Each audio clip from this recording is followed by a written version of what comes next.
Parang may something, may iba ngayon, no? Oo hindi ko ma-explain. Parang iba yung vibe. Kaya ba FRC fam? Napitin niyo ba yun?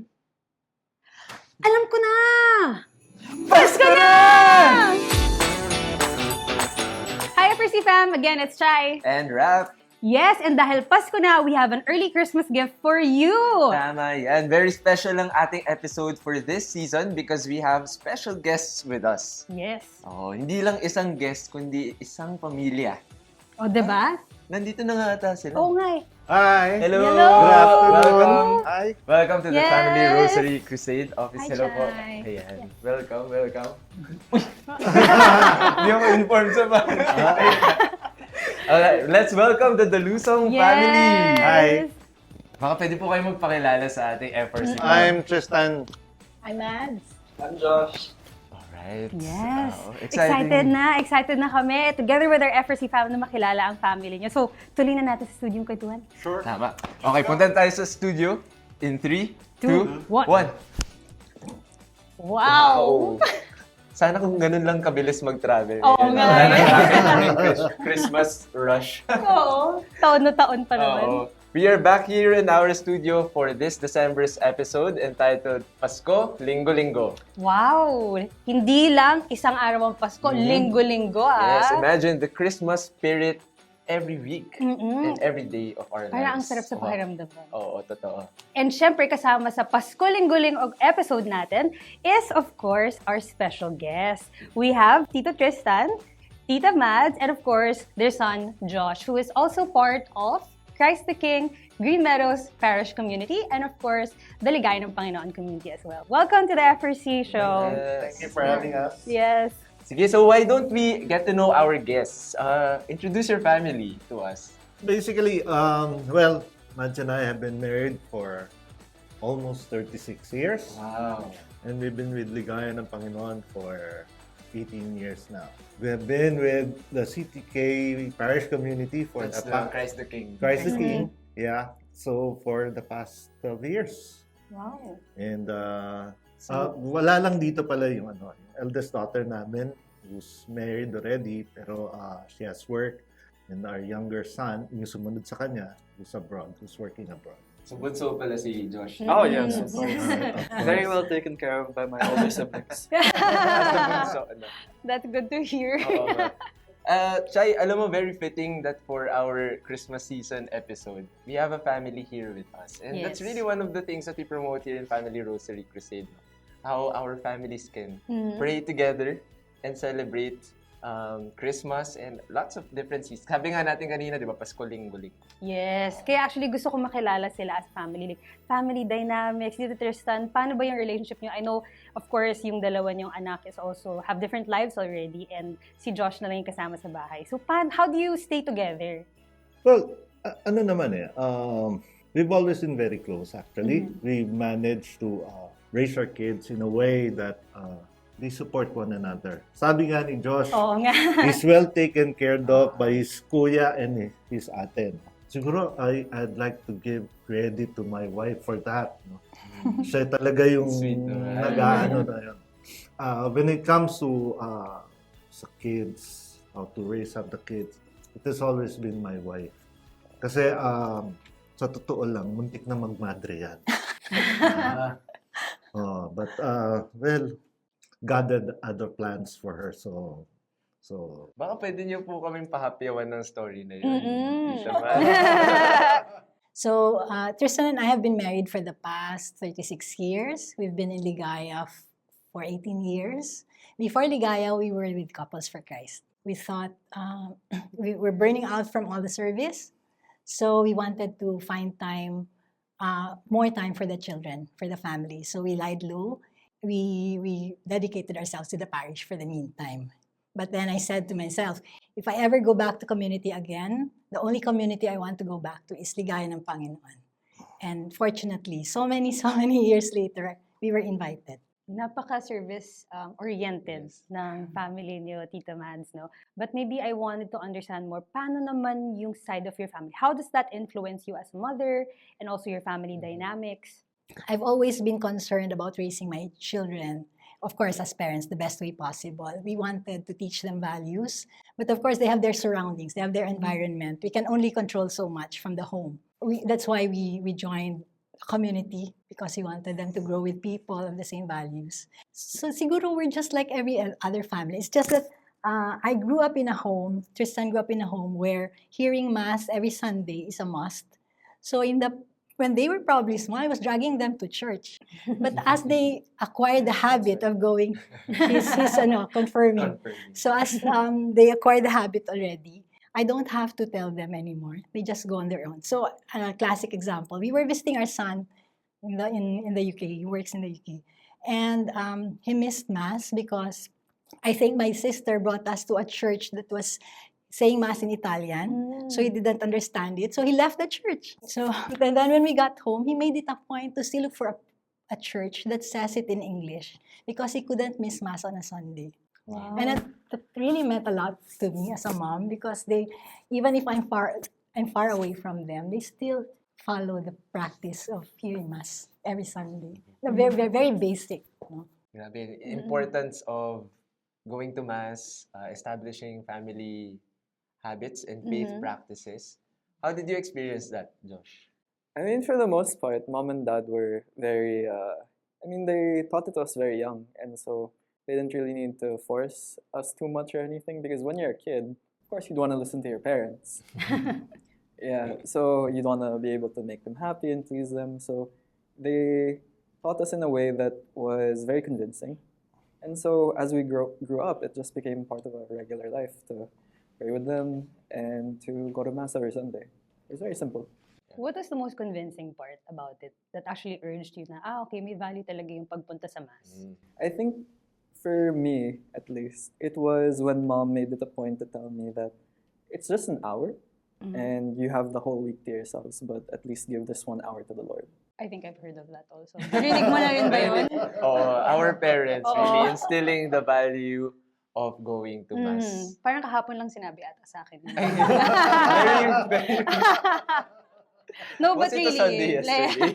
no, but really, like that's actually true, di ba? Parang ano ba naman yung 1 hour? Yeah. And I mean, it sounds a bit guilt trippy, but it's really not. It really puts it into perspective that you have all these other hours to yourself to do whatever you want, but just that 1 hour you can give to the Lord. And right now, Josh, sorry, for our FRC fam, para mas makilala din nila tayo, no? Yeah. What do you do now? Are you still a student? I just graduated this year. wow, Wow, congrats! And for the last 9 months, I've been studying for like this test called CFA. And so I just finished that test yesterday, so I will rest for a bit. Yes. Okay. Sakto-sakto CFA is for CFA. Christmas. It's Chartered Financial Analyst test. Wow, okay. Yeah. Finance. I see. Congrats and good Not luck yet, with not that. yet. Okay. Advance. Let's claim. Pero congrats for finishing Congrats the pa test. rin. That's something that we already like prepared so much Yes. for. So of course, no, we see that you're a very happy family. I see it. Your energy is just radiating towards me. Like you're really a strong family, and your relationship with each other is really good. Na-mention ni Tito here that they have a family tradition, like holiday traditions as well. So balik mo tayo sa traditions nila. Spirit of Christmas tayo. So we are interested to know, what are your plans for this coming Christmas? Okay. The previous 2 years, we were celebrating Christmas Eve with the in-laws of my daughter. Hindi naman kasi ganun kalayo eh. Nasa White Plains lang, magkatabi lang village. 5 minutes away. So, neighbor lang. And we would celebrate Christmas Eve with them. Simply because yung napangasawa ng daughter namin, ni Patricia, si Enzo, dalawa lang sila magkapatid, but the eldest brother is now based in Singapore, so si Enzo lang na. So, parang naging... Similar. Yeah. However, this year, since they're flying to Singapore, yung mga balai ko, Christmas will be spent at home. So, my son from UK is arriving on the 23rd. Then si Trisha, si Enzo, plus the baby. We have anak ko, si Mia, will be with us. So, yun, doon kami sa bahay. Kaya lang, problema nun, pagdating ng mga alauna na madaling araw, 1:30, we have to leave, kaming tatlo, because we're flying to Rojas. Normally, before, Christmas and New Year's Eve are spent in Rojas City with their parents, Yes. with their other siblings. But from the time mamatay si Daddy, yung father-in-law ko, tapos yung mga kapatid niya, karamihan abroad, isa sa New Zealand, tatlo sa States. So, isang brother lang niya yung nandun, tsaka yung mom. Yung brother na yun is single. So, just to be able to have a more meaningful holiday, we would go home to Rojas for Christmas and New Year. So Trisha, even if she's married, she really tries to go home. She brings the baby so that habang buhay pa yung lola niya, makikilala yung baby. And even my son, sandali lang yung kanyang, my other son, sandali lang yung trip niya dito.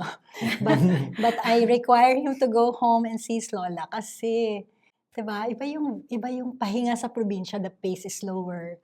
And then, yearly tradition talaga yan. Yes, actually, Tito Tristan, that's very true. Right now, I think we have the gift of time with our family, so we have to make most out of it. So, Josh, how about you naman? No? What's your favorite Christmas memory? Okay. I think my favorite Christmas memory was, so during the 50th anniversary of my grandparents, all of my cousins from abroad, all of my titos and titas decided to go back to celebrate it with them. So I guess those were like the happiest days I've had during the Christmas season because, well, it was a full house. Everyone was there. Not a single room empty. Actually, yun talaga yung bonding eh. I feel like yun yung masaya. Yun nga, sobrang dami nyo. And then everyone's just really happy to be there. Especially umuwi from other countries. Yes. Parang the most remarkable memories are always those na parang mga reunion moments or being able to spend time and be present with family. Saya nun, ang Okay. dami nila. Oo nga. Like, hindi ko ma-imagine nga yung, magluluto ka, yung mga kaldero, pati yung mga magsaing pa lang, sobrang ilang stress cups na siguro yun. nun. Para sa 30 katao. Speaking of the importance of feeding many people, I know that your family has been doing this initiative of feeding the poor. I think on a weekly basis, that started from the pandemic. Maybe you can share more about that, especially ngayong Christmas season. I know this is also a season where families look for ways to Give back. And to share the spirit of Christmas. Mads and I were on our way to the bank, so nag-U-turn lang kami sa may Santa Clara, sa underpass doon. Yeah. And Mads was telling me, there was this old man na may katabing kariton. And paglagpas namin, she was telling me, Dad, parang nangungusap sa akin yung matanda. Sabi nga niya, nagkaroon sila eye contact. And ang message was, huwag niyo naman kaming pabayaan. At that time, my sister just called us much earlier na meron siyang friend tinutulungan mag-dispose ng cabbage from the province. So we ordered 5 kilos. We were intending to give it to our brothers and sisters in community. Mga kasama namin sa men's and women's group namin. So sabi ko, huwag na natin ibigay. Lulutuin ko na lang. September 7, I made chop suey. I love to cook. That's a passion that I have. I love to cook. Nakagawa ako mga 20 pactions. Then I went out to distribute. That's how it all started. The rest was history. When my TL at the time learned about it, my pastoral leader, sabi niya sali ko dyan. So, he gave a contribution plus the fact that he would also distribute himself. Then, it rolled. So, from September 7, 2020, up to now, nagdi-distribute kami, hindi sa poor, sa homeless. We give to the homeless, the ones that you would see out on the street. If I would have an analogy, a biblical analogy about it, these are the people who were lepers during the time of Christ. These are the people whom you wouldn't want to see, whom you wouldn't want to be near with. So, ito yung hinahanap namin. There's a difference in the way we do in distribution. Because you would normally see others would set up shop in one place, and then you call out people and they come to you. In our case, we look for them. Isa-isa. So we would go around QC, Manila, Marikina, all other places, just to find those who live out on the streets. And ito yung binibigay namin. Now he alternates. There were sisters in Ligaya, sisters and brothers in Ligaya, who also had the skill of cooking and who loved the poor and homeless. And they alternate with him in cooking every week. That's why we are able to keep it on usually Wednesdays. Usually Wednesdays, but there will be occasions magbabago, pero basta every week yan. So it's around how many packs every week? 50, 40? 50, 60. But from September 20, kasi noong September 2020, we were doing it on a daily basis. Hanggang This was during the The pandemic. first time, yung the during first the year. pandemic. So up to December 31. Ang sabi ko nga noon, after To December December. 31, Stop na. hindi ko alam kung itutuloy o i-stop namin. So sabi ko, depends. We will have to pray about it. And then yun nga, naging weekly na lang, every Wednesday. Then alternating. Right now, 4 kami nag-alternate. Myself, ating baby Lagman, si Milo and Aaron Ramos, and si Greg and Lisa Arnaldo. Yes. Alternating kami sa pagluluto. And I'm so glad that the community, Ligaya ng community, supported this. It became parang they enfolded it into their Ministry of Compassion. So we would have, magugulat na lang kami, there would be a brother or sister or an MGWG, men's and women's group, who would bring a sack of rice or some probably onions or garlic in a sack, and he would distribute it to those who are cooking. We also, So in good or in cash. we would also get cash donations from time to time. So the principle kasi is, tuloy-tuloy lang kami hanggat kaya namin. Hanggat kaya. From out of pocket yan. Kung may mag-donate, fine. Then we are able to stretch it.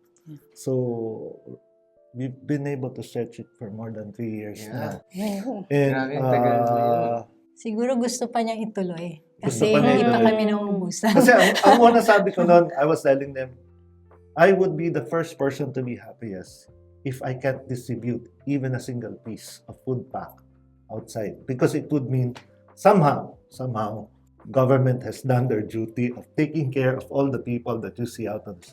Unfortunately, right now, you get to see more. Dumarami. Hindi man nabawasan. There was a time, medyo kumonte, nalilinis kasi in certain areas, but ganun pa rin eh. The numbers are still there. But, well, it is what it is. Kikita mo yan eh. And then in Ligaya, parang they made an activity where they encourage families to distribute so that the parents would teach the children that you don't just care for yourselves, you have to care for the people around you. So it's a good role modeling. Actually, you mentioned children nga po. I'm interested how this also became a family affair for you. Eh. So Josh, baka you can share also how you witnessed this effort of your parents and your family unfold. I mean, for one, it just started with me waking up one day, seeing Dad cook a lot of food. And like, oh, does Dad have like an event thingy coming up? And then he put them into packs and then ended up going out driving. When he came back, there weren't any more. Then he started doing that like regularly. And so, well, I might not be like the best person to ask because I'm not usually with him when this happens, but usually when he does ask, I would say yes. And I go with him to distribute. And it's been a very good experience to see the people that really do need these kinds of things, the people who really do need to be fed, like get the food they want. Well, just food, right? Yeah, and ends up really touching your heart because the gratitude in their face, how happy they are to see that someone is out there caring for them, even when it seems like no one will. Like, it's a very touching experience, honestly. Well, you would always hear, God bless you. It's a prayer. But when you hear these people say it to you, iba yung tama. Each and every time. So, many of those to whom we gave some food packs would say, God bless, Diyos na po bahala sa inyo. Natutuwa ako because they're conscious. The end in view of this advocacy also is somehow to impart a message to those out on the streets. That God is telling them, I see you. I see you. Each and every time, we would be surprised and we would be touched by the gesture of those out on the streets. If you're saying that you're being a blessing, they are also being a blessing. Because somehow it fills up your heart. Especially when they say God bless you. Normally, yun yung magugulat ka na despite the hardships they're in, they're clinging, they still believe God is there. God is looking after them. More so with the kids. Kasi yung mga bata, nung pandemic, there were certain words na uso yung namimigay ng mga pagkain lang, di ba? Pero sa bata, pag nagdi-distribute kami, ang word na not only once, not only twice, but several occasions, the word was biyaya, which means a blessing that God is looking after. Nakakaantig ng damdamin na even for a small kid, for him to shout, biyaya, biyaya, nakakaantig. So it touches the heart talaga na makita mo na ganun yung frame of mind even of small kids. I think it was also a sensitive time and very brave na to every day looking for people to actually give. Noong 2020 every day, then 2021 onwards weekly. Yeah. But I think the effort there is also something to note, no? Parang, especially that time. I think when it began, it was a difficult time for everyone. Yes. You're scared to even engage with Yeah. people kasi, hala, baka mahawa ako or like my health can be sacrificed and all of those things. But you actually went out of your way, literal. Like, not just people that you see, but you actually look for people. And continuously siya, no? Parang, it's just very nice to see and inspiring. The type of food that we give out, normally it's a complete meal. Merong rice, may meat, may veggies. For me, I don't cook just so I can give out something. I would cook something that I myself would want to eat. Kaya sinasabi namin yung pinamimigay namin are food na mismong kami gusto namin kainin. Hindi ito yung para ka lang may mapamigay. Pinagpaguran, pinag-isipan, at binigyan halaga. Dahil kumbaga, what we eat is what we get. Hindi yung bibigay ka lang o tira-tira. No? These are normally fresh, talagang freshly cooked. Yan. Yeah. And my heart talaga yung binibigay. No? I think that's one of the things that we can ponder on, especially as the Christmas season is here. When we talk about giving, parang maganda rin na may introspection kumbaga di ba? Like, are we giving out of our excess or things that are still convenient to us, or are they actually sacrifices that we want to turn into blessings for other people? And nakita ko yun sa effort ni Tito Tristan, Tita Mads, and Josh, no? Na this is something that they're really giving out of their hearts, out of their resources, for the Lord to bless. Like, kung paano man gagamitin ni Lord yun, no? Yung mga meals na pinapamigay sa mga homeless. And I think what stood out the most of the story is where it began. I think it was very casual, just driving out of your house that day.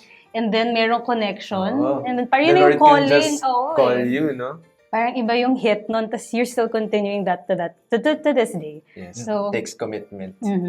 That's real commitment. Oo. Actually, ako lang taga-receive ng message. Siya yung taga-execute. Teamwork! Siya yung nagluluto eh. But I think at the end of the day nga, no, giving, it can come in various ways. Na-mention yun ni Tito Tristan na parang kung hindi naman kayo masyado magaling magluto, sabihin natin. But diba? may puso. There's different time that you can allocate, like tulong sa distribution, give na resource, or whatnot. There are different ways to be able to give. I forgot something. Apart from yung message is you give in obscurity. So it's not something that you flaunt. It's not something that you show around as an achievement. You give kung pwede lang, you give in secrecy. You give in obscurity. Yes. Saka siguro, ako kasi there was, kasama natin sa community. One time sabi niya sa akin, Kuya, hindi kami makapagano ngayon kasi medyo hirap din kami. Sabi ko, I'll take it from Mother Teresa na sinasabi niya, if you can't feed 100, then feed just one. Because no one is that poor not to be able to share. So, I believe that, no? Mhm. Na there will always be somebody who might need it more than you, and you can share. Ayan. Ito our FRC fam out there. I'm pretty sure you're moved by the story as well. So comment down below, pour your hearts out. No? Yes. Oo, baka may ideas kayo na gusto rin i-share. How you have been giving. How you have been exhibiting the spirit of Christmas. Linggo-linggo, sabi nga natin. Ano, very, Yes. very practical and very concrete with our Dalusong family's story. Yes, actually yung image ni Josh kanina, yung gumising lang siya, yung dad niya nagluluto, a lot of food, Yeah. that's very Christmassy. Di ba? Pag-isipin mo, very Pinoy, but like Oo. Christmas, nagigising ka, oh, daming pagkain sa bahay, Totoo. right?